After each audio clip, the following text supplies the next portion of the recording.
নমস্কার বন্ধুরা, আশা করি সবাই ভালো আছেন, সুস্থ আছেন। আর একটা নতুন রান্নার ভিডিওর সঙ্গে আবারও হাজির হয়ে গেলাম। আজকে বানাবো গাজরের হালুয়া। শীতের দিনে গাজরের হালুয়া কিন্তু আমরা বেশ অনেকবারই বানিয়ে থাকি। আজকে আমি গাজরের হালুয়া একটু অন্য ধরনের বানাচ্ছি।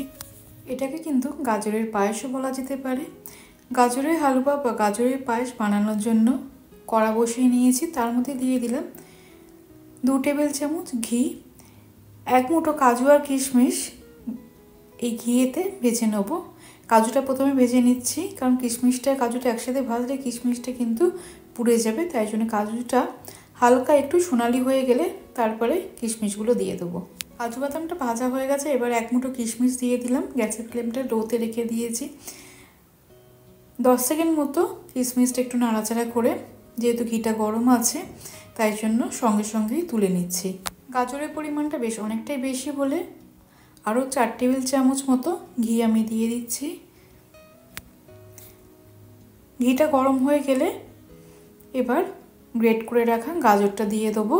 এখানে আমি 2 কিলো গাজর নিয়ে নিয়েছি, ভালো করে ধুয়ে পরিষ্কার করে তারপরে একটা গ্রেটারের সাহায্যে গ্রেট করে নিয়েছি। এখন একেবারে লো ফ্লেমে গাজরটাকে ভেজে নেব ঘিতে। বেশ অনেকটা সময় কিন্তু লো ফ্লেমে গাজরটা ভাজতে লাগবে। কম করে আধ ঘন্টা থেকে 35 মিনিট তো গাজরটা ভাজতে লাগবে। গাজরের হালুয়া কিন্তু অনেকে অনেক রকমভাবে বানায়, আমি কীভাবে বানাই সেইটাই আজকে শেয়ার করছি।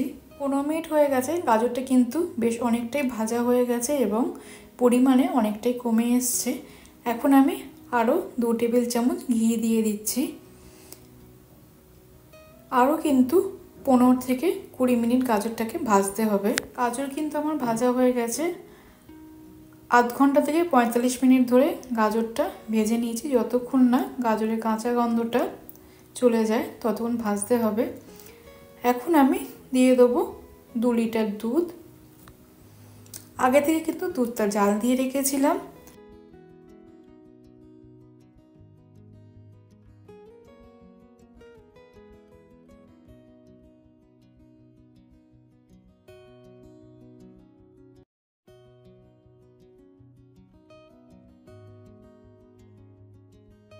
দুধটা দেওয়ার পরে গাজরের সঙ্গে খুব ভালো করে মিশিয়ে দেওয়ার পরে গ্যাসের ফ্লেমটা একটু মিডিয়ামে রেখে দুধটা গাজরের সঙ্গে ফুটিয়ে নেব বা রান্না করে নেব।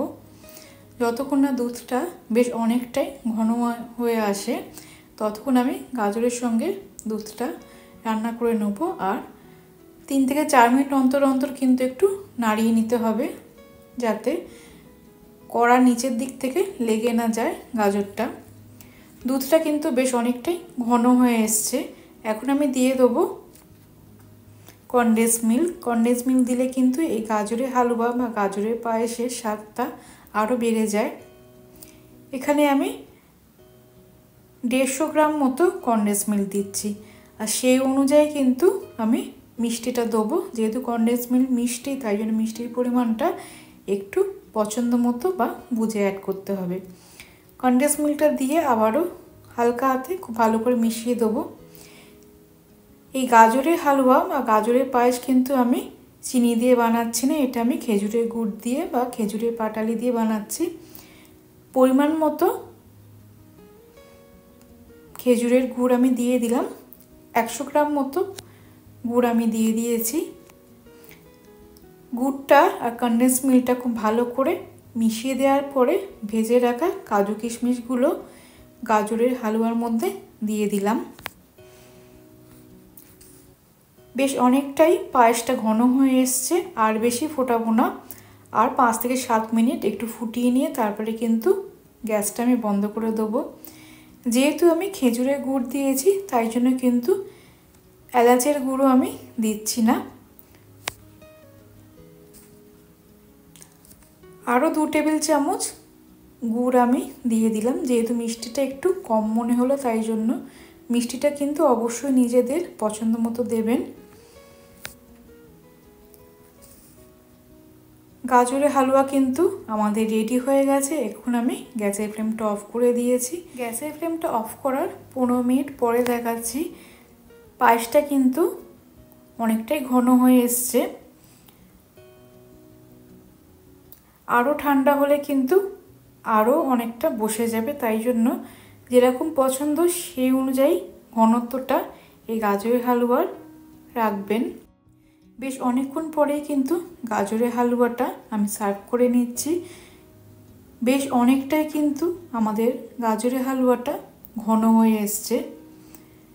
যেরকম ঘনত্বের আমি পায়েসটা বা হালুয়াটা রেখেছি সেই অনুযায়ী রাখলে কিন্তু গাজরের হালুয়াটা একেবারে শুকনো শুকনো হবে না। গাজরের হালুয়াতে দুধের ঘনত্বটা আপনাদের পছন্দ মতো অবশ্যই রাখবেন। অনেকে একটু শুকনো হালুয়া পছন্দ করে বা অনেকে একটু এরকম গ্রেভি টাইপের হালুয়া পছন্দ করে থাকে। আজকের গাজরের হালুয়া বা গাজরের পায়েসের রেসিপিটা বা রান্নাটা কেমন লাগলো অবশ্যই কমেন্ট করে জানাতে ভুলবেন না। ভিডিওটা ভালো লাগলে রিকোয়েস্ট রইল আমার চ্যানেলকে সাবস্ক্রাইব করে দেওয়ার। সকলে ভালো থাকবেন, সুস্থ থাকবেন। ধন্যবাদ।